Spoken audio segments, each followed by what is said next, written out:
예, 오늘도 그 난해구절 연구 한 번 더 하겠습니다. 오늘은 7가지를 문제를 한번 보도록 하겠습니다. 제가 미리 말씀드리면요, 이제 소위 모순처럼 보이는 구절들 이렇게 찾아서 풀어보는 시간인데요. 제가 여기서 제시하는 답이 뭐 항상 정답이다 이렇게 말씀드린 건 아니고요. 이렇게 실마리를 던져주는 것이다 이렇게 보시면 될 것 같아요.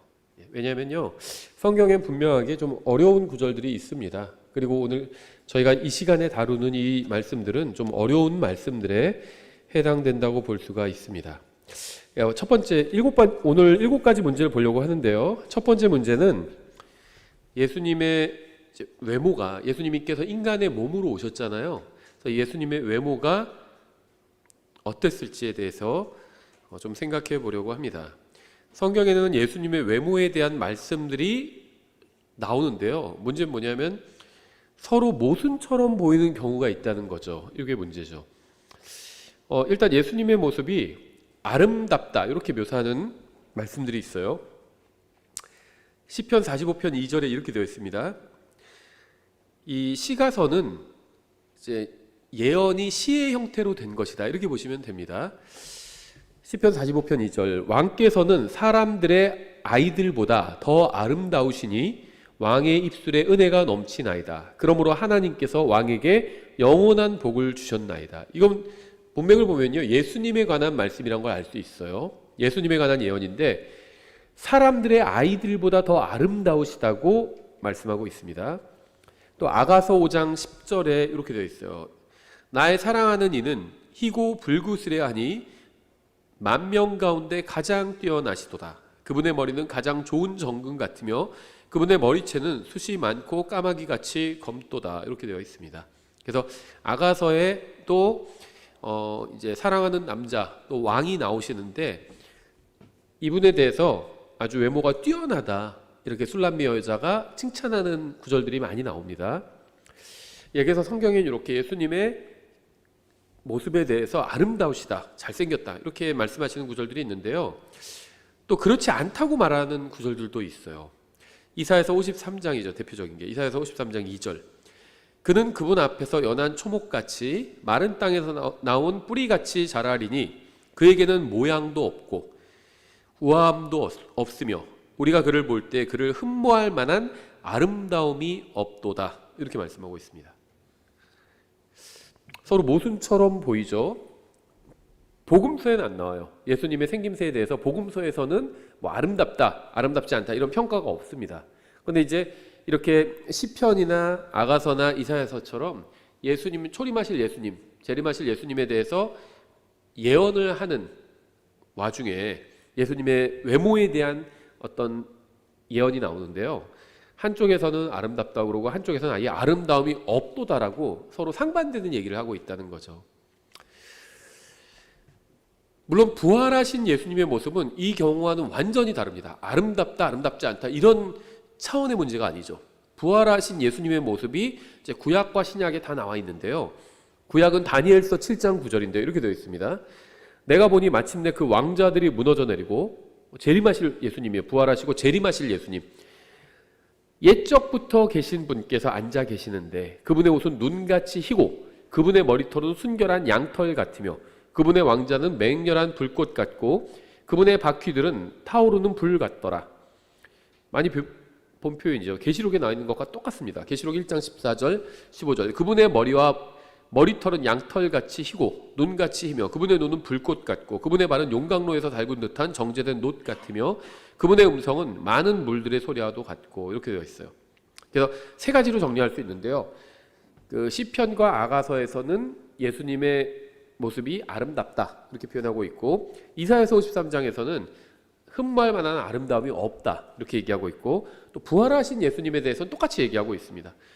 부활하셔서 재림하시는 예수님에 대해서는 똑같이 얘기하고 있어요. 다니엘서 7장과 계시록 1장에서 똑같이 이제 머리털이 순결한 양털같이 희고 뭐 눈은 맹렬한 불꽃 같고 막 그런 모습으로 묘사하고 있습니다. 그래서 이런 말씀들이 서로 좀 모순처럼 보이는데요. 시편 45편 2절에서는 메시아의 모습이 다른 아이들보다 더 아름답다고 하지만 이사야서 53장 2절에서는 흠모할 만한 아름다움이 없다고 하죠. 이렇게 서로 다른 증언을 하는 이유는요, 서로 다른 모습의 그리스도를 묘사하고 있기 때문인 것으로 보입니다. 예수님의 외모에 아름다움이 없다고 한 증언은 부활하기 전에 예수님에 관한 증언으로 보여요. 부활하시기 전에 예수님은 이사야서 53장의 기록처럼 아름다운 모습이 아니었을 것입니다. 하지만 부활하신 후에 예수님의 모습은 시편 45편 기록처럼 아름다운 모습이었을 거예요. 그러니까 부활하시기 전에는 아름답지 않은 모습, 외모적으로, 부활하시고 난 이후에는 이제 아름다우신 모습, 그리고 재림하실 땐 막 압도적인 모습으로 이렇게 오신다, 이렇게 정리할 수가 있겠죠. 그런데 이제 문제가 있는 경우가 있는데요. 이 시편 45편 2절은 이게 부활하신 후의 모습으로 보이는 게 맞아요, 문맥이. 근데 아가서의 경우에는 조금 애매해 보입니다. 근데 왜 그러냐면요, 아가서는 예수님의 실제적인 외모를 언급하는 것이 아닌 것으로 보여요. 그래서 제가 처음에 제가 지금 이 모순처럼 보이는 구절들을 풀어가는 게 뭐 이게 100% 정답이다, 자 이렇게 말씀드리지는 않는다고 언급을 했는데요, 뭐 다르게 가르치시는 분들도 있어요. 이 아가서 5장에 나온 예수님의 모습이 이게 그 유대인들, 중동 사람, 동양 사람의 전형적인 모습이고, 그래서 이게 그 초림하셨을 때 예수님의 외모에 관한 말씀이다, 이렇게 킹제임스 성경 진영에서 이렇게 믿는 사람들이 많이 있습니다.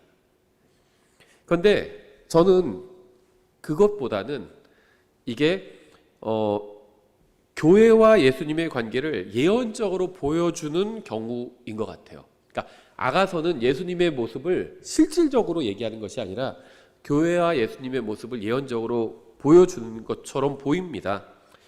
왜 그러냐면요, 희고 불그스레하다고 그랬어요. 희고 붉다. 근데 성경에는 많은 상징들이 사용되는데요, 색깔들이 상징하는 것들이 있죠.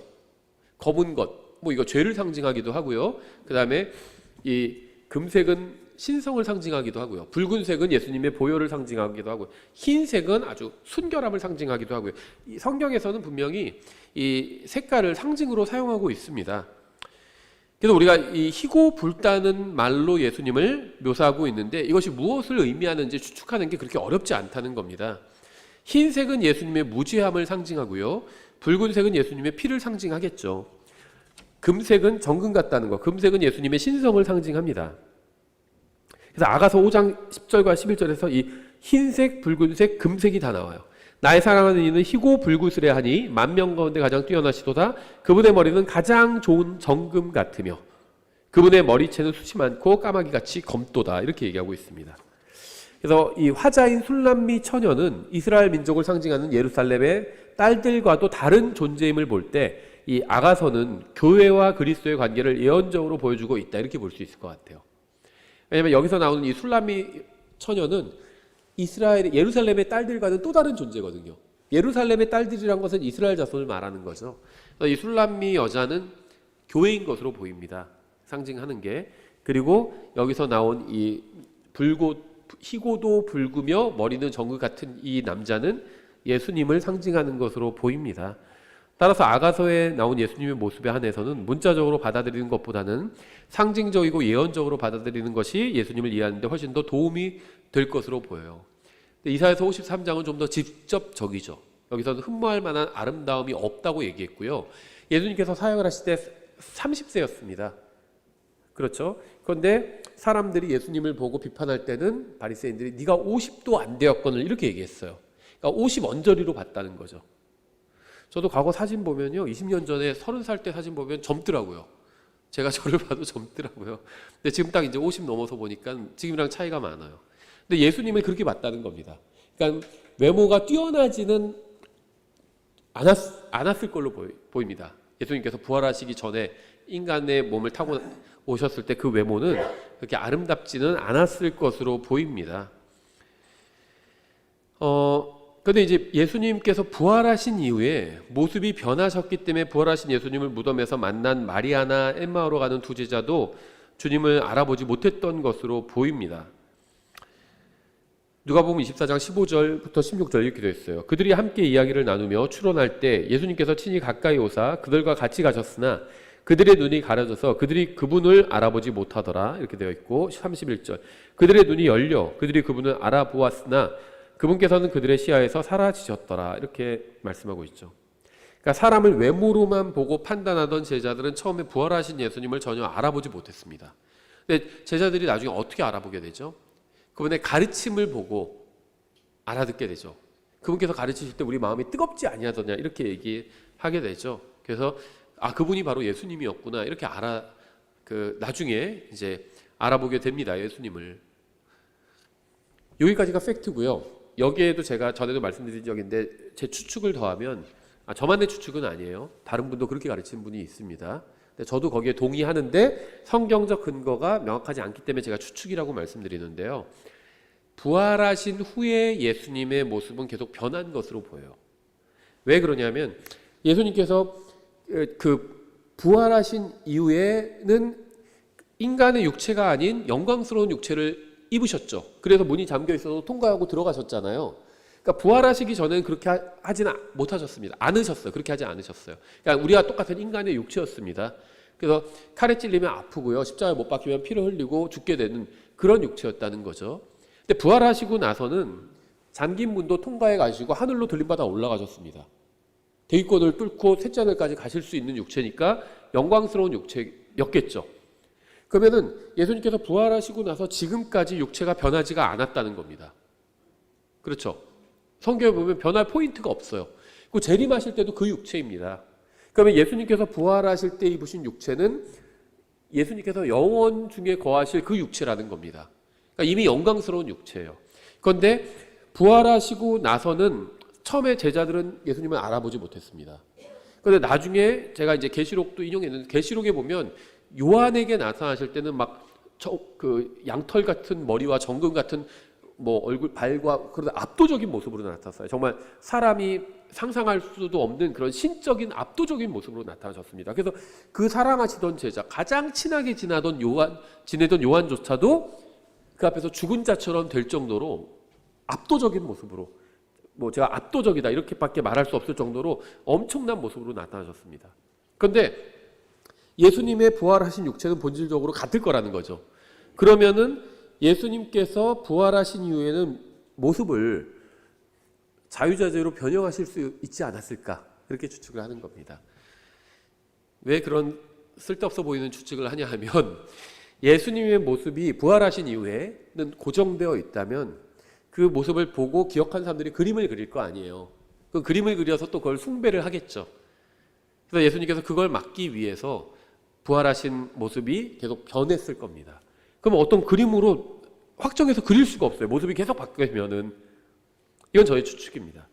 그리고 예수님께서 부활하시고 처음에는 엠마오로 가는 두 제자를 만나셨을 때는 인간의 모습으로 보였지만 평범한 반모섬에서 사도 요한을 만나셨을 때는 정말 압도적인 신적인 모습으로 나타나셨죠. 모습을 자유자재로 변형시킬 수 있으시다는 겁니다. 예수님은.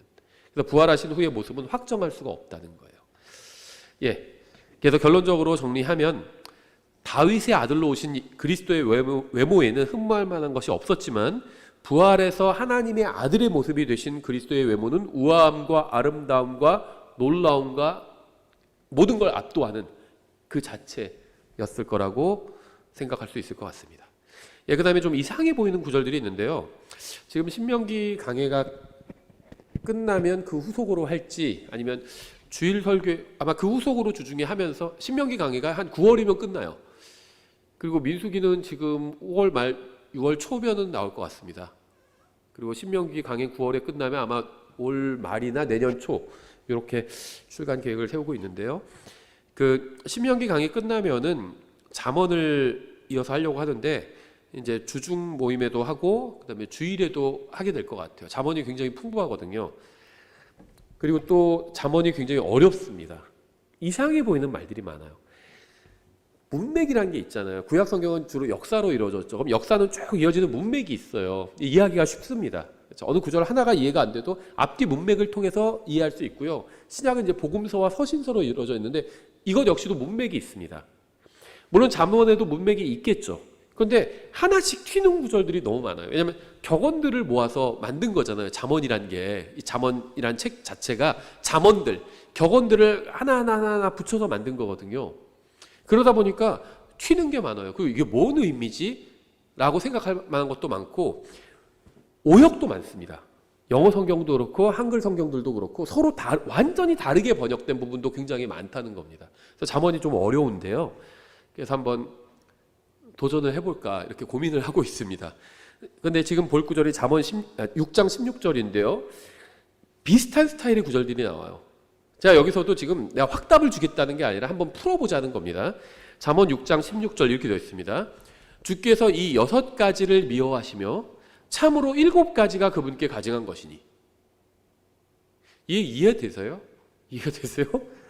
전 솔직히 이거 뭔 말이야 이런 생각을 많이 했어요. 예전부터 제가 구원받은 지 30년이 넘었는데 어렸을 때도 이런 말씀을 읽으면서 이게 도대체 뭔 말이야. 근데 어디를 봐도 답이 안 나와 있어요. 주께서 이 6가지를 미워하시며 참으로 6가지가 그분께 가증하니. 그건 맞잖아요. 앞에서 6가지를 미워하시고 그 6가지 가증하다. 근데 6가지를 미워하시는데 참으로 7가지가 그분께 가증하니 이렇게 얘기하고 있어요. 그럼 이게 호응이 안 되잖아요. 인지 부조화가 자꾸 일어난다는 거죠. 이게 무슨 말인가. 그래서 좀 이상해 보이는 구절이죠. 주님께서 6가지를 미워하시는데 7가지가 주님께 가증한 것이라는 말의 의미가 무엇일까요? 성경에 이렇게 앞에서 어떤 숫자를 말하고 바로 이어서 하나 더 큰 수를 추가하는 경우가 종종 나와요. 예를 들면 잠언 30장 15절에도 나옵니다. 말거머리에게 다오다오 하고 부르짖는 2딸이 있느니라. 딸들이 다 커가지고 일도 안 하고 시집도 안 가고 집에서 계속 놀면서 다오다오 하고 그런다는 겁니다. 아들로 해도 마찬가지죠. 다 커서 다 컸는데 군대도 다녀오고 그랬는데 계속 집에서 놀면서 일할 생각은 안 하고 다오다오 하는.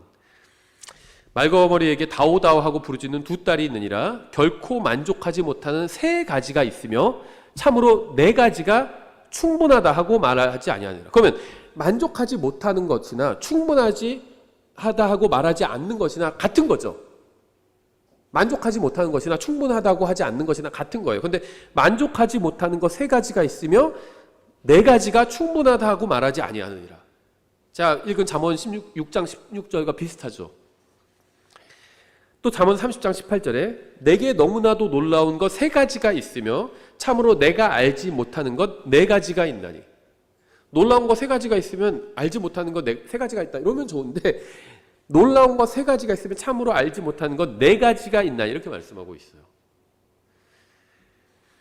그러니까 안 믿는 사람들 입장에서 보면 이거 성경 그냥 엉터리다 아무렇게나 쓴 책이다 이렇게 얘기할 만하겠죠. 근데 저는 이런 부분 때문에 더 하나님의 말씀이라고 생각합니다. 성경을 아주 멍청한 사람이 쓰지는 않았어요. 분명 이게 사람의 책이라고 할지라도 세상에서 아주 멍청한 사람들이 쓴 책이다 이렇게 얘기하지는 않습니다. 많은 사람들이 성경을 읽고 연구하잖아요. 그 가장 많이 팔린 책이에요. 1위가 성경입니다. 압도적인 1위가 성경이에요. 그 2위가 뭔지 아시죠? 해리포터인가 그럴 거예요. 그 3위가 누구죠? 그 공산당 그 마오인가 그 사람 그 중국의 독재자가 쓴 책이에요. 그러니까 억지로 그건 찍어내서 가정마다 보급하니까는 많이 시킨 거겠죠. 성경이 압도적인 1위예요. 그러니까 세상 사람들은 성경을 그냥 무식한 사람이 쓴 책이다 이렇게 얘기하지는 않습니다. 굉장히 다양한 이야기들이 들어있다고 있는 책이라는 사실은 인정합니다. 그런데 저는 이러한 부분이 바로 하나님의 말씀이라는 걸 간접적으로 보여주는 그런 구절들이라고 생각해요. 3가지면 사람이 썼으면요 그냥 3가지 이렇게 썼을 거예요. 맞췄을 겁니다. 사람은 앞뒤를 맞추려고 하거든요. 특히 똑똑한 사람은 더 맞추려고 그러죠. 근데 이건 맞지가 않아요. 잠언 30장 29절 또 있어요. 잘 다니는 것 3가지가 있으며 참으로 멋있게 다니는 것 4가지가 있나니. 3가지 4가지 계속 하나를 더하고 있어요. 또 아모스 1장 3절 주가 이같이 말하노라 다마스쿠스의 3가지 범법 곧 4가지 범법으로 인해 내가 그곳의 형벌을 돌이키지 아니하리니 이는 그들이 쇠 타작 도구로 길앗을 타작하였기 때문이라 이렇게 말씀하고 있습니다. 이건 약간은 좀 알 것 같죠. 3가지 범법 곧 4가지 범법으로 인해 이렇게 얘기하고 있어요. 그러니까 앞에서 6가지인데 7가지 3가지인데 4가지 이런 식으로 뒤에 한 가지를 더하는 거죠. 이 잠언 6장 16절을 이해하기 위해서는요, 이어지는 문맥을 볼 필요가 있는데요. 왜냐하면 문맥에서 이 7가지를 열거를 합니다. 잠언 6장 16절 이야기에서 17절부터 19절을 보면 이렇게 되어 있어요. 곧 교만한 눈빛과 거짓된 혀와 무지한 피를 흘리는 손과 사악한 상상의 꾀를 꾸미는 마음과 신속히 악한 일로 치닫는 발과 거짓들을 말하는 거짓 증인과 형제들 가운데 불화를 뿌리는 자니라. 이렇게 해서 본문에는 7가지가 나옵니다. 그러니까 제가 지금 잠언 6장과 30장과 아모스와 이런 데를 통해서 이제 그 숫자가 일치하지 않는 한 구절 내에서 숫자가 일치하지 않는 구절들을 제가 예를 들어 보였는데요. 제가 지금 이걸 다 풀어보겠다는 건 아닙니다. 다만 여기서 이제 잠언만 좀 생각해보고 여기서 힌트를 얻어서 다른 구절도 한번 이런 식으로 연구해보면 답을 알 수 있다는 겁니다. 7가지가 뭐냐? 그럼 이제 그 잠언 6장 10절에서 주께서 이 6가지를 미워하시며 참으로 7가지가 그분께 가증한 것이니 이렇게 얘기했는데, 이어지는 문맥 17절, 18절, 19절에서는 6가지가 아닌 7가지를 열거하고 있어요. 교만한 눈빛, 거짓된 혀, 무지한 피를 흘리는 손, 사악한 상상의 꾀를 꾸미는 마음, 신속히 악한 일로 치닫는 발, 거짓들을 말하는 거짓 증인, 형제들 가운데 불화를 뿌리는 자, 이렇게 7가지가 가증하다고 했어요. 그래서 위에 7가지는 성경이 말씀하시는 그대로 기본적으로 주님께 가증한 것입니다. 그렇죠? 우리가 이 말씀이 잘 이해는 안 되지만 이 말씀이 팩트잖아요. 그렇죠? 하나님의 말씀이고. 그러니까 이 7가지가 주님 앞에서 가증한 일이라는 건 사실입니다. 그런데 7가지 중에 주님께서는 6가지를 미워하신다고 말씀하고 있어요. 7가지가 다 잘못된 건데 6가지를 미워하신다는 겁니다. 그 이유는 이 7번째 것, 즉 형제들 가운데 불화를 뿌리는 자는 예수님의 지상사역과 관계가 있는 것으로 보입니다. 복음으로 인해서 형제와 형제가, 아버들이 아버지와 나뉘게 되는 경우가 있죠. 마태복음 10장 21절, 또 형제가 형제를, 아버지가 자식을 죽음에 넘겨주겠고 자식들이 자기 부모를 대적하여 일어나 그들을 죽게 할 것이며, 34절, 내가 땅에 화평을 보내러 온 줄로 생각하지 말라. 나는 화평이 아니라 검을 보내러 왔노라. 사람이 자기 아버지를, 딸이 자기 어머니를, 며느리가 자기 시어머니를 대적하여 불화하게 하려고 내가 왔나니 사람의 원수들은 그의 집안에 속한 자들이리라. 이렇게 말씀하고 있어요. 예를 들면 한 집안에 형제가 있는데 형은 예수님을 믿고 동생은 믿지 않습니다. 그러면 동생이 예수님을 믿지 않고 예수님을 믿는 형과 불화하는 것은 주님께는 가증한 일이에요.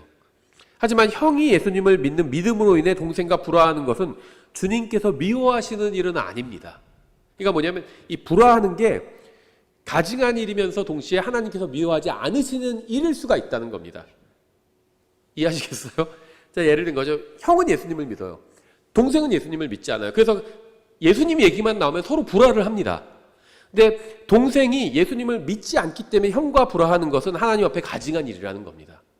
근데 형이 예수님을 믿기 때문에 동생과 불화하는 것은, 동생이랑 만나면 막 예수님 욕하고 막 그러면 불화하게 되잖아요. 그렇잖아요. 그것은 하나님께서 미워하시는 것이 아니라는 겁니다.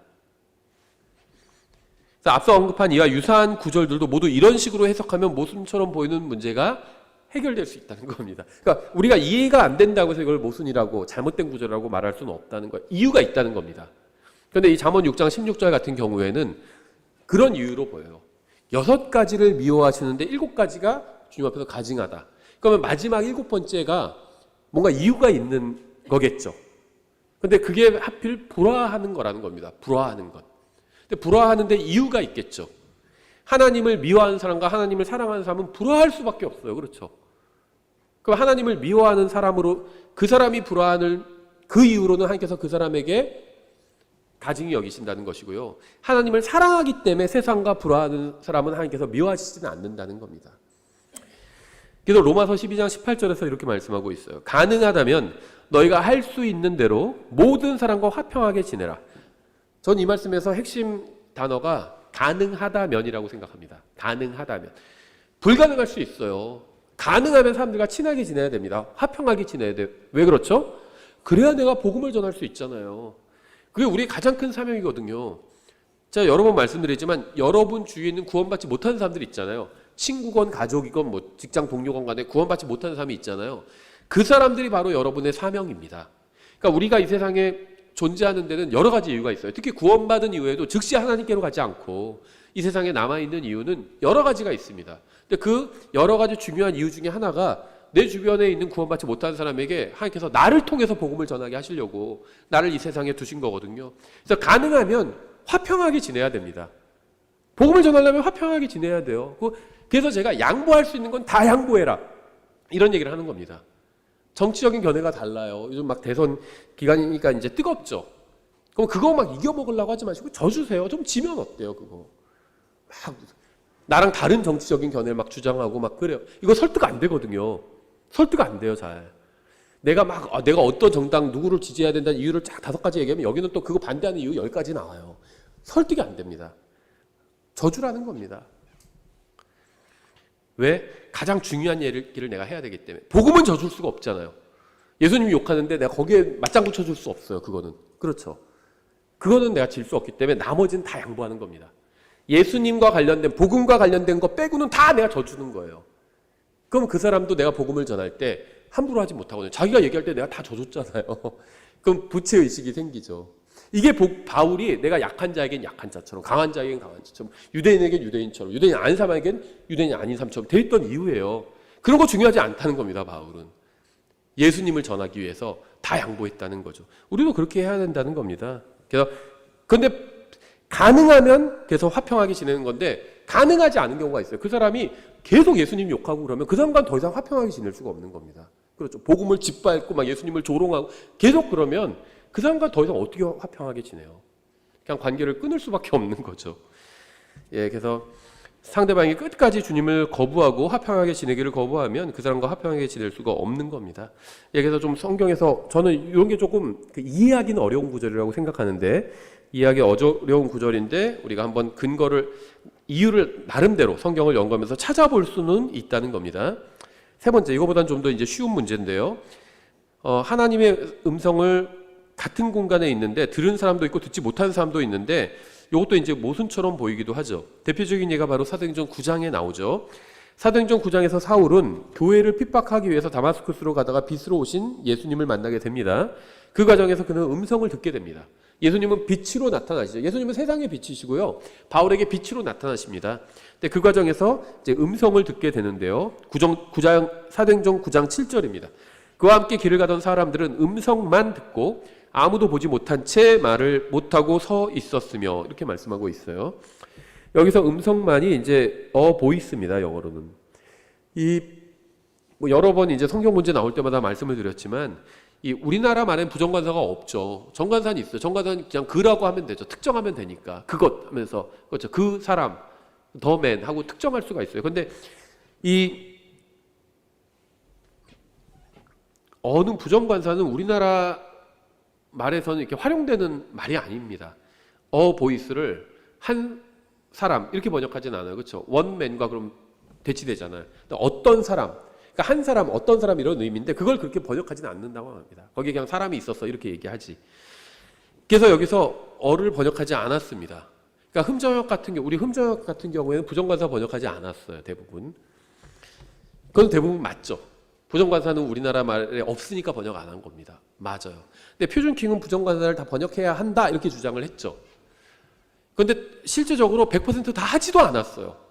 안 한 부분도 많습니다. 그럼 다 해야 된다 그런 주장을 하지 말든지. 그런데 여기서는요, 사도행전 9장 7절은 이 보이스인데요. 여기서는 저는 부정관사를 번역하는 게 맞다고 생각합니다. 근데 여기서 다 번역 안 했어요. 표준킹도 번역 안 했습니다. 이 구절을 보면요, 바울이 나중에 그 사도행전 22장에서 간증을 하는데 그것과 모순처럼 보여요. 사도행전 22장 9절에 사도행전 9장 7절의 이야기를 바울이 나중에 하죠. 나와 함께 있던 자들은 참으로 그 빛을 보고 두려워하였으나 내게 말씀하신 분의 음성은 The Voice of Him입니다.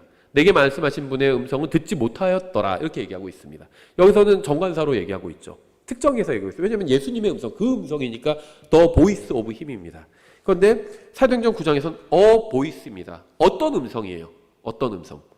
그러니까 사도행전 9장에서는 사람들이 음성만 듣고 아무도 보지 못했다고 하는데 22장에서는 사람들이 빛은 봤지만 음성은 듣지 못했다고 합니다. 그러니까 이 두 구절은 서로 엇갈리는 얘기를 하는 것처럼 보여요. 근데 성경을 주의 깊게 보면 9장에서는 사람들이 어떤 음성을 들었지만 22장에서 증언하시는 것처럼 그 음성, 예수님의 음성은 듣지 못했습니다. 그러니까 종합하면요, 성경에서는 음성을 들었다고 하고 또 듣지 못했다고 두 가지 얘기를 하는 것 같지만, 하나는 어보이스라고 하고 부정관사로, 다른 하나에선 정관사로 더 보이스라고 얘기합니다. 그러니까 뭐냐면 사도 바울은 더 보이스를 들었습니다. 더 보이스, 주님의 음성을 들은 사람은 바울밖에 없어요. 다른 사람들은 그런데 보이스를 들었습니다. 그건 뭐냐면 바울이 주님과 나누는 말, 바울의 말을 들었겠죠. 어떤 음성은 들은 겁니다. 주님의 음성은 못 들었어요. 그건 바울만 들었습니다. 근데 주님께서 바울에게 말씀하시고 바울이 주님께 또 얘기를 드렸잖아요. 당신 누구시니까? 나는 네가 핍박하는 예수라고 대화가 오고 갔잖아요. 주님의 음성은 바울만 들었습니다. 그런데 바울이 하는 사람의 말, 사람의 음성은 다른 사람들도 들은 겁니다. 그래서 사람들이 보이스는 들었어요. 어떤 음성은 들었습니다. 근데 이게 누가 하는 말인지는 몰랐습니다. 왜냐하면 상대편 예수님의 말씀을 듣지 못했기 때문에 무슨 말인지 사람들은 몰랐어요. 그래서 그냥 보이스였던 겁니다. 근데 더 보이스는 아무도 못 들었어요. 이건 바울만 들었습니다. 예, 그래서 22장에서 증언하는 것처럼 이 더 보이스는 바울만 들었고요. 이 더 보이스는요, 여기서는 더 보이스 오브 힘이라고 되어 있는데, 요거는 하나님의 음성을 말해요. 창세기 3장 8절과 굉장히 유사합니다. 그들이 그날 서늘한 때 동산을 거니시는 주 하나님의 음성, the voice of the Lord God이에요. 주 하나님의 음성을 듣고 아담과 그의 아내가 주 하나님의 얼굴 앞을 떠나 동산 나무들 가운데 숨으매, 이렇게 되어 있습니다. 그래서 사울이 회심할 때 사람들은 어떤 음성은 들었지만 주님의 그 음성은 듣지 못했습니다. 오직 사울만이 주님의 그 음성을 들었습니다. 비슷한 예가 요한복음 12장에서도 나오죠. 요한복음 12장 28절에서 아버지의 이름을 영광스럽게 하옵소서 하시니 그때 하늘로부터 음성이 나서 이르시되 내가 이미 그것을 영광스럽게 하였고 다시 영광스럽게 하리라 하시니라. 그러므로 곁에 서서 그것을 들은 사람들은 천둥이 쳤다고도 하며 다른 사람들은 이르기를 천사가 그에게 말하였다니. 사람들은 무슨 내용인지 못 들었습니다. 더 보이스는 하나님의 음성은 하나님께서 허락하시는 사람만 듣는 거죠. 사도 바울이 들었고 아담이 들었고 또 요한복음 12장에서는 예수님이 들으셨습니다. 근데 그 외에는 같이 있던 사람들도 못 들었어요. 무슨 말인지 몰라. 그냥 보이스, 어떤 음성 뭐 이런 걸로만 들리는 겁니다. 무슨 말인지는 몰라요. 예, 이렇게 정리하면 모순이 아니라는 거죠. 사람들은 음성을 들었지만 사람의 음성, 어떤 음성을 들은 거고 사도 바울은 하나님의 음성을 들었던 겁니다. 예, 그래서 성경을 정확히 번역하면 모순이 안 돼요. 네 번째, 하나님께서 사람들에게 말씀하신 것인가 예수님께서 말씀하신 것인가 문제가 있는데요. 마태복음 3장 17절이에요. 이렇게 되어 있습니다. 보라, 하늘로부터 한 음성이 나서 이르시되 이 사람은 내 사랑하는 아들이라 내가 그를 매우 기뻐하노라 하시니라. 그럼 여기서 이 사람이라고 얘기할 때 아버지 하나님이 예수님을 가리키면서 이 사람은 내 사랑하는 아들이라고 말씀하실 때 그 말씀을 사람들에게 하신 거겠죠. 그거는. 그래서 예수님을 보고 이 사람은 이렇게 말씀하신 거겠죠. 근데 마가복음 1장 11절에선 하늘로부터 한 음성이 나서 이르시되 너는 내 사랑하는 아들이라 내가 너를 매우 기뻐하노라 하시니라. 비슷하지만 다르게 기록되었죠. 마태복음에선 이 사람은 내 사랑하는 아들이라 이렇게 말씀하셨고 마가복음에선 너는 내 사랑하는 아들이라 이렇게 말씀하셨습니다. 예수님께서 침례자 요한에게 침례를 받으실 때 하나님께서는 예수님 자신의 아들이라고 하늘에서 예수님이 자신의 아들이라고 하나님께서 하늘에서 직접 말씀하셨습니다. 그런데 마태복음 3장에서는 이 사람이라고 하시면서 예수님을 3인칭으로 지칭하는데 마가복음 1장에서는 너라고 2인칭이라고 말씀하십니다. 여기서 문제가 되는 것은 하나님의 음성을 오직 예수님만 들었는지 혹은 주위에 있던 다른 사람들도 들었는지 여부겠죠. 성경을 기록된 그대로 믿는다면 하나님께서는 사람들과 예수님 모두에게 말씀하신 겁니다. 이 경우에는. 그러니까 사도행전 9장과는 또 다르죠. 아마 그곳에 있던 사람들은 모두 자신이 알아들을 수 있는 언어로 들었을 겁니다. 마치 사도행전 2장에서 사도들이 말씀을 선포할 때 세계 각처에서 모인 유대인들이 각자 자기 언어로 말씀을 들은 것과 같았을 거예요. 하나님께서 말씀하실 때 사람들이 자기 언어로 들었을 겁니다. 마치 우리가 오전 설교에서 한 것처럼 휴거될 때 하나님께서 호령과 부르는 소리로 우리 이름을 부르시잖아요. 그럼 제 귀에는 뭐라고 들릴까요? 휴거될 때 우지나 이렇게 들리는 거겠죠. 다른 사람 귀에는 다른 사람 이름이 들리는 겁니다. 제 이름이 들리는 게 아니에요. 그 사람 이름이 들리는 겁니다. 각자 자기 이름이 들릴 거예요. 그 안 믿는 사람들 귀에는 뭐가 들리겠죠? 그냥 천둥 소리로 들리겠죠. 믿는 사람 귀에는 각자 자기 이름을 부르는 것으로 들릴 겁니다. 하나님이니까 충분히 가능하죠. 그래서 여기서도 하나님께서는 한 말씀을 하셨는데 이게 예수님 귀에는 너는 내 사랑하는 아들이라 이렇게 들렸을 겁니다. 근데 다른 유대인들 귀에는 히브리어로 이 사람은 내 사랑하는 아들이라 이렇게 들렸을 거예요. 근데 거기에 만약에 로만이 있었으면 그 사람한테는 로마어로 이 사람은 내 사랑하는 아들이라 이렇게 들렸을 겁니다. 마치 사도행전 2장에서 사도들이 말씀을 선포할 때 세계 각처에서 모인 유대인들이 각자 자기 언어로 말씀을 들은 것과 같았을 겁니다. 어떻게 뭐 그런 기적이 가능해? 아니 물로도 포도주도 만드시는데요. 뭐 못 하시겠어요? 가능하죠, 충분히. 가능성은 이제 둘 중 하나인데요. 하나님께서는 예수님께 한 번 말씀하신 후에 다른 사람들에게도 말씀하셨거나, 혹은 하나님께서 한 번 말씀하셨는데 예수님은 2인칭으로 들으시고 나머지 모든 사람은 3인칭으로 들었을 수도 있습니다. 아버지 하나님께서는 예수님과 모인 사람들이 각자 알아들을 수 있는 방식으로 말씀을 하셨을 겁니다. 다섯 번째, 용서받지 못할 죄가 있을까요? 사도행전 13장 39절 이렇게 되어 있어요. 또 너희가 모세의 율법에 의해 의롭다고 인정받을 수 없었던 모든 일에도 그분에 의해 믿는 모든 자가 의롭다고 인정받았다는 것이라 이렇게 말씀하고 있어요. 성경은 분명하게 예수님을 믿으면 모든 죄를 용서받을 수 있다고 말씀합니다. 요한일서 1장 7절 이렇게 되죠. 그러나 그분께서 빛 가운데 계신 것 같이 만일 우리가 빛 가운데서 걸으면 우리가 서로 교제하고 또 그분의 아들 예수 그리스도의 피가 모든 죄에서 우리를 깨끗하게 하시느니라. 예수 그리스도의 피가 모든 죄에서 우리를 깨끗하게 하신다. 예수님의 피로 모든 죄를 다 씻을 수 있다는 거죠. 문제는 용서받지 못할 죄라는 말이 성경에 나온다는 겁니다. 그리고 그 죄를 지으면 어떻게 되느냐 이렇게 문제 제기를 하는 분들이 있죠.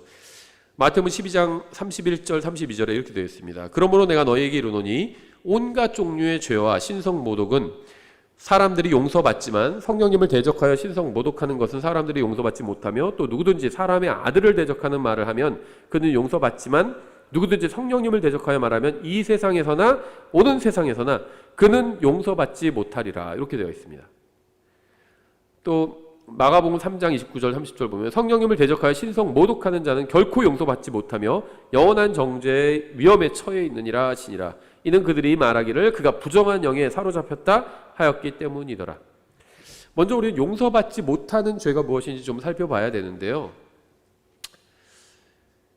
마태복음과 마가복음의 문맥에 의하면 용서받지 못하는 죄는 예수님께서 지상에서 사역을 하실 때 성령님에 의해 일하시는데 그것을 두고 부정한 영에 의해 일한다고 신성 모독하는, 그게 용서받지 못할 죄예요. 일단 문맥을 보면, 그러니까 예수님께서 지상 사역을 하실 때 그 당시에 성령님을 힘입어서 일하시는 거잖아요. 그런데 그것을 가지고 부정한 영이라고 부르는 것, 그게 바로 용서받지 못할 죄라는 겁니다. 예수님께서 성령님을 힘입어서 막 기적을 행하시고 일을 하시는데 그걸 보고 성령님이 아니라 더러운 영, 마귀를 힘입어서 일한다 당신은, 이렇게 얘기하는, 그게 용서받지 못하는 죄라는 겁니다. 성령님께서 구원받지 못한 사람들 가운데 하시는 주된 사역은 사람들이 예수님이 하나님의 아들이신 그리스도요 구원자라는 사실을 믿게 하는 것입니다. 요한일서 2장 22절, 예수님께서 그리스도심을 부인하는 자가 아니면 누가 거짓말쟁이냐? 아버지와 아들을 부인하는 자가 적그리스도니라. 누구든지 아들을 부인하는 자, 바로 그 자에게는 아버지가 없지만 아들을 인정하는 자에게는 아버지도 있느니라. 제가 믿음을 다른 말로 하면 인정이라고 그랬잖아요. 아들을 인정하는 자에게는 아버지도 있느니라. 다른 말로 하면 아들을 믿는 자에게는 아버지도 있느니라. 요한복음은 그렇게 말씀하고 있죠. 근데 요한일서에서는 아들을 인정하는 자에게는 아버지도 있느니라. 그래서 저는 믿음이 뭔지 잘 모르겠다, 믿고 싶은데 잘 안 믿어져요, 뭐 이런 사람들 있잖아요. 그런 사람한테 믿음을 설명할 때 항상 이 구절 보여주거든요. 요한일서 2장 31절. 인정하는 건 뭔지 아시죠? 그럼 그건 다 알죠, 성인이라면. 그래서 인정하시면 됩니다. 예수님께서 십자가 위에 내가 하나님 앞에서 죄인이라는 사실을 인정하실 수 있죠. 인정할 수 있대요. 예수님께서 선생님의 모든 죄값을 다 십자가 위에서 갚아주셨다는 사실도 인정하실 수 있죠. 인정하실 수 있대요. 그게 믿는 겁니다. 요한복음 3장, 요한일서 2장 23절에 나와 있잖아요. 어쨌든 간에 성령님을 부정한 영으로 여기고 예수님께서 그리스도심을 부인하는 자는 거짓말쟁이고, 성경에 의하면 거짓말쟁이는 모두 불호수에 던져지게 됩니다. 계시록 21장 8절, 그러나 두려워하는 자들과 믿지 않는 자들과 가증한 자들과 살인자들과 음행을 일삼는 자들과 마법사들과 우상숭배자들과 모든 거짓말쟁이들은 불과 유황으로 타는 호수에서 자기 몫을 받으리니 이것이 둘째 사망이라 하시니라. 계시록 21장이면 누가 불호수에 던져지죠? 불호수는 최종적인 심판의 장소죠. 지옥도 거기에 던져집니다. 근데 여기에 불호수에 던져지는 사람들의 명단이 계시록 21장 8절에 나와 있죠. 모든 사람이에요. 예수님을 믿지 않는 모든 사람입니다. 두려워하는 자들, 믿지 않는 자들, 하나님 믿지 않고 예수님 믿지 않는 자들이요. 가증한 자들, 살인자들, 음행을 일삼 자들, 마법사들, 우상숭배자들, 나 여기 다 피해갔다 해도 모든 거짓말쟁이들. 로마서 3장 4절에 나오죠. 하나님은 참되시나 사람은 모두 거짓말쟁이라 그러고 있잖아요. 거짓말쟁이 아닌 사람 있나요? 옛날에 아주 오래전에 무슨 신문기사 보니까는 사람이 하루에 평균 200번 이상 거짓말한다 이렇게 나오는데 사소한 거짓말 다 포함해서 왜 늦었어요? 그러면 차가 막혀서. 근데 잘 늦게 일어나서 늦게 나온 거죠. 일찍 나왔으면 되잖아요. 차가 막히는 시간이 있는데. 그렇죠. 아니면 누구 보고 어디서 어머니 음식 맛있어요 이렇게 얘기한다든지 친구 집에서 밥 먹을 때 맛 없어도 맛있다고 할 수도 있죠. 누구 보고 오늘 옷 잘 어울린다 할 때 안 어울리는데 그냥 얘기할 수도 있는 거죠. 그러니까 그런 거짓말 다 포함해서. 그러니까 사람은요 이 거짓말로부터 자유로울 수가 없습니다. 모든 거짓말쟁이가 다 브로스에 던져진대요. 저는 사실 여기 이 구절이 정말 많은 걸 얘기해 준다고 생각하거든요. 이 킹제임스 성경 진영에서 이제 흔히 있는 논쟁 중에 하나가 짐승의 표를 받으면 어떻게 되는가 이런 거죠. 그 대화할 때 믿음 플러스 행위로 구원받는다 이런 주장하는 분들인데 그런 주장을 하는 이유가 짐승의 표를 받지 않는 건 행위에 들어가기 때문에. 그래서 내가 믿음을 지키고 아무리 예수님을 믿어도 짐승의 표를 받으면 그건 행위이기 때문에 그러면 구원을 잃어버린다. 왜냐하면 짐승의 표 받는 사람들이 브로스에 던져지잖아요. 성경에 보니까. 그래서 짐승의 표를 안 받는 거, 거부하는 건 행위이기 때문에 대화할 때 믿음 플러스 행위로 구원받는다 이렇게 주장하는 사람들이 있는데 저는 그건 성경을 저도 예전에는 처음에 그렇게 배웠어요. 킹제임스 성경 믿고 나서는 다 그렇게 가르치는 줄 알았습니다. 근데 그냥 다른 걸 다 떠나서 성경 자체만을 보면 그렇지 않아요.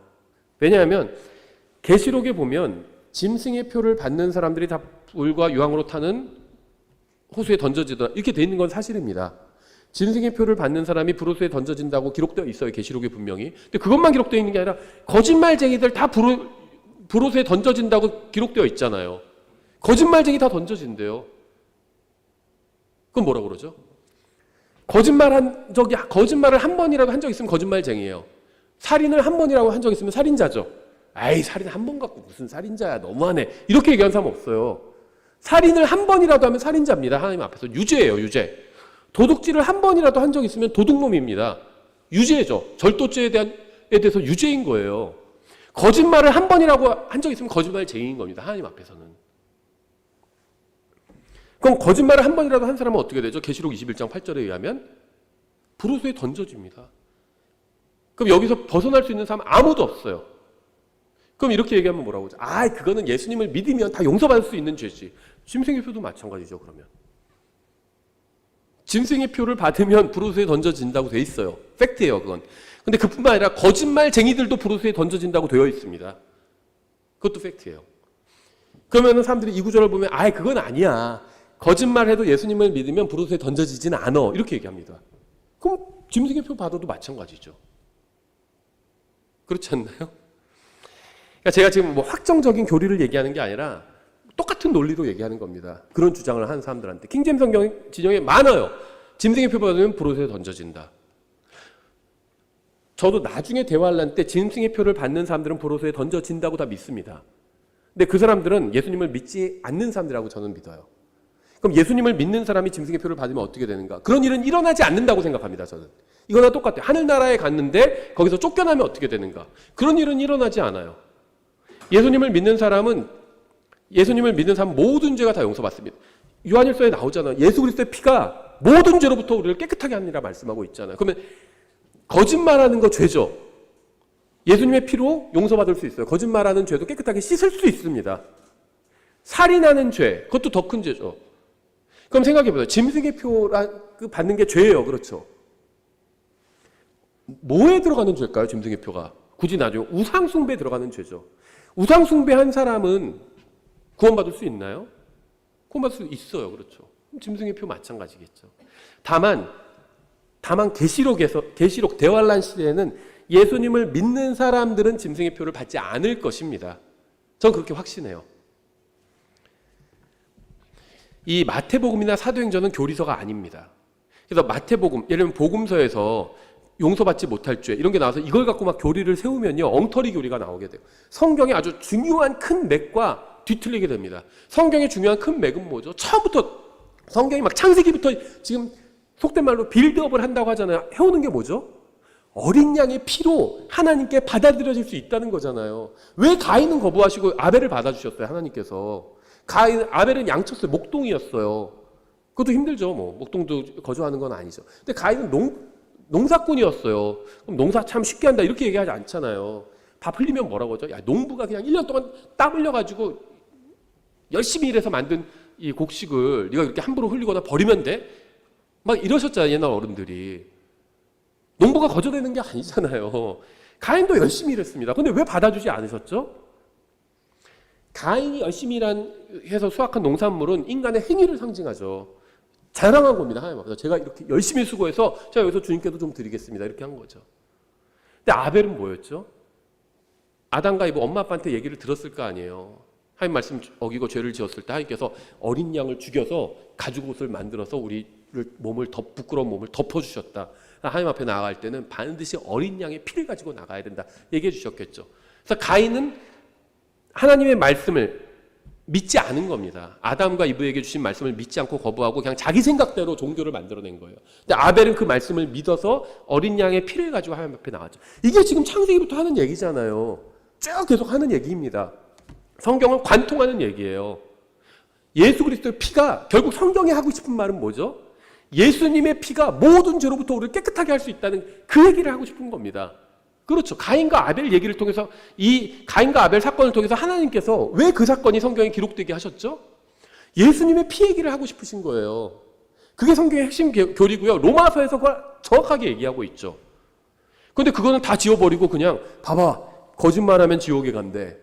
무슨 죄지면 그건 용서받을 수 없대. 그런 게 아니라는 겁니다. 당시 예수님을 비난했던 사람들이 있었겠죠. 그 사람들은 예수님의 피를 안 믿었을 겁니다. 그래서 용서받지 못하고 다 지옥에 갔을 겁니다. 근데 만약에 그 사람들이 예수님을 믿었으면 어떻게 됐을까요? 전 용서받았을 거라고 생각해요.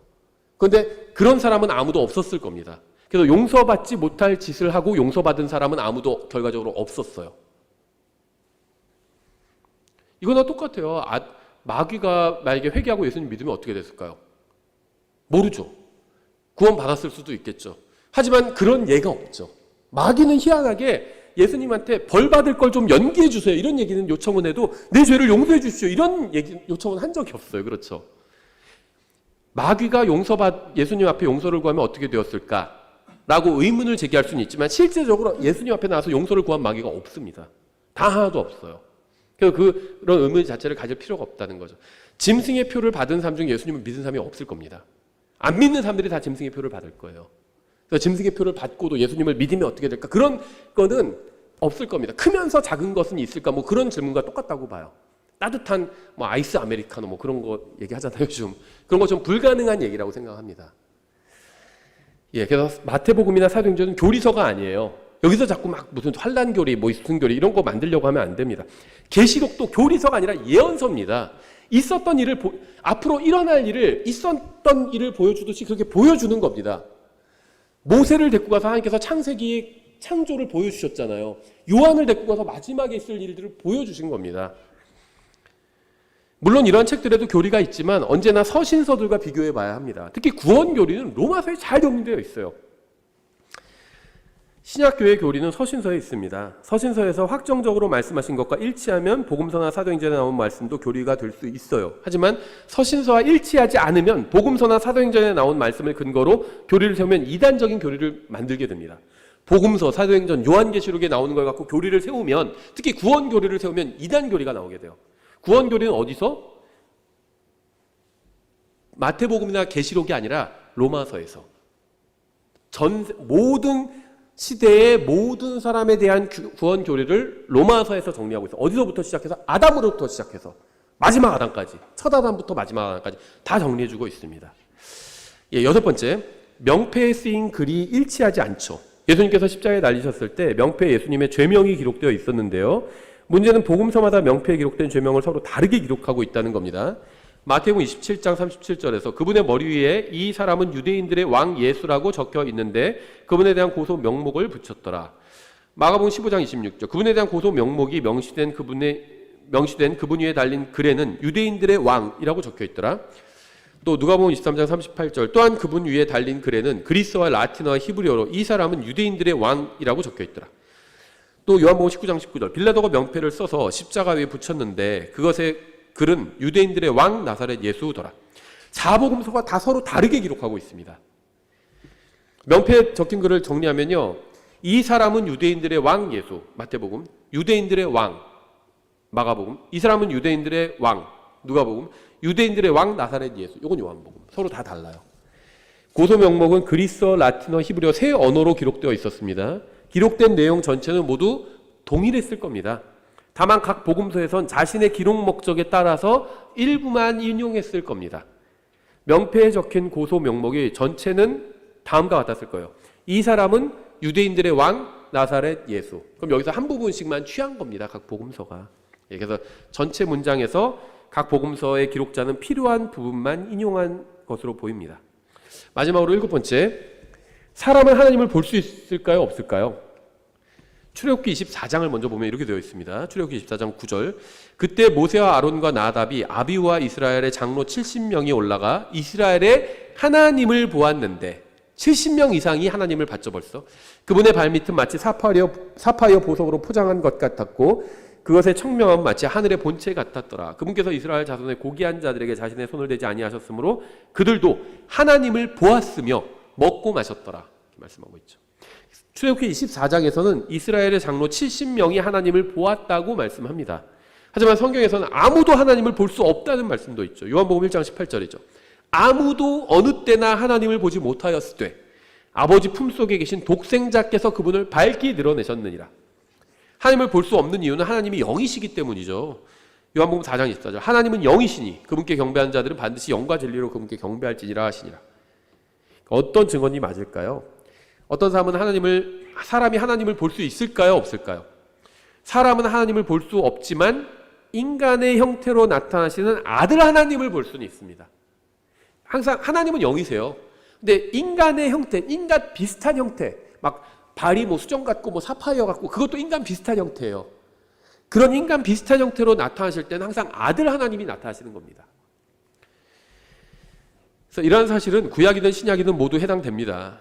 아들 하나님께서 인간의 몸을 입고 오신 것은 2000년 전이 처음이었지만 그전 구약 시대에는 인간의 몸을 입고 오지는 않으셨지만 인간의 형태로는 오셨습니다.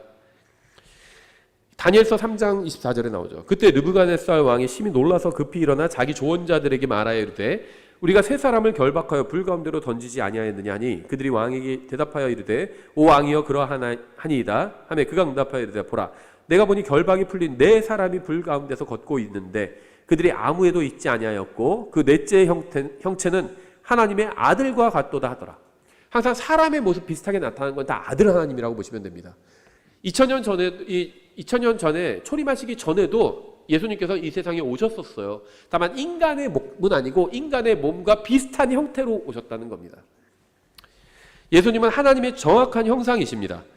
히브리서 1장 3절이죠. 하나님의 영광의 광채시오 그분 자체의 정확한 형상이시며 아버지 하나님은 볼 수 없지만 하나님의 형상이신 예수님은 볼 수 있어요. 아버지 하나님은 눈에 안 보입니다. 근데 아들 하나님은 보여요. 근데 어떤 모습으로 보이느냐? 인간의 형체처럼 보입니다. 예수님께서 신약시대의 시작인 2000년 전에는 인간의 몸을 입고 오셨고 구약시대에는 영적인 몸을 입고 나타나셨습니다. 영광스러운 몸을 입고 이 영적인 영광스러운 몸은 부활하신 예수님의 모습과 유사했을 겁니다. 영적인 몸도 형태가 있어요.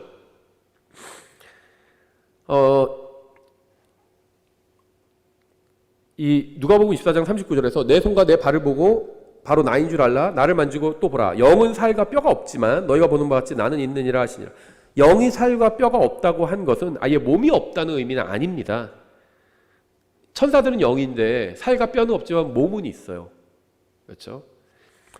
그래서 이것은 영이 육체와 다르다는 것을 의미합니다. 육체는 살과 뼈가 있고 몸의 형태가 있어요. 하지만 영은 살과 뼈는 없지만 몸의 형태는 있습니다. 이것을 성경은 영에 속한 몸이라고 불러요. 스피리추얼 바디죠. 고린도전서 15장 44절에 나와요. 본성에 속한 몸으로 뿌려지고 영에 속한 몸으로 일으켜지는 지금 우리의 육체가 본성에 속한 몸입니다. 근데 오전 설교처럼 휴거돼서 올라갈 때는 이제 영에 속한 몸을 입게 돼요. 본성에 속한 몸이 있고 영에 속한 몸이 있느니라 이렇게 말씀하고 있죠. 영광스러운 몸을 입게 됩니다. 그래서 인간의 육체로는 영이신 하나님을 볼 수 없습니다. 하지만 아들 하나님께서 영에 속한 몸을 입고 인간의 형태로 나타나시면 인간은 육체의 눈으로는 하나님을 볼 수 있습니다. 아무도 아버지 하나님을 볼 수 없고 본 적도 없어요. 그래서 하나님을 본 자 아무도 없느니라 할 때는 그건 아버지 하나님을 말하는 겁니다. 하지만 모세가 70장로들이 하나님을 보았더라. 이거는 아들 하나님을 말하는 거예요. 그래서 성경에서 하나님을 본 사람은 모두 다 아들 하나님을 본 것입니다. 아버지 하나님은 볼 수가 없어요. 예, 그래서 모순처럼 보이고 좀 이상해 보이는 구절들을 저희가 한번 성경적으로 풀어봤고 또 풀 수 있는 한번 실마리도 공부를 해봤습니다. 예, 기도하고 찬송하고 마치겠습니다. 기도하겠습니다. 하나님 아버지, 주님께서 주신 이 소중한 말씀으로 인해 감사드립니다. 저희가 이 말씀을 정말 진리라고 확신을 갖고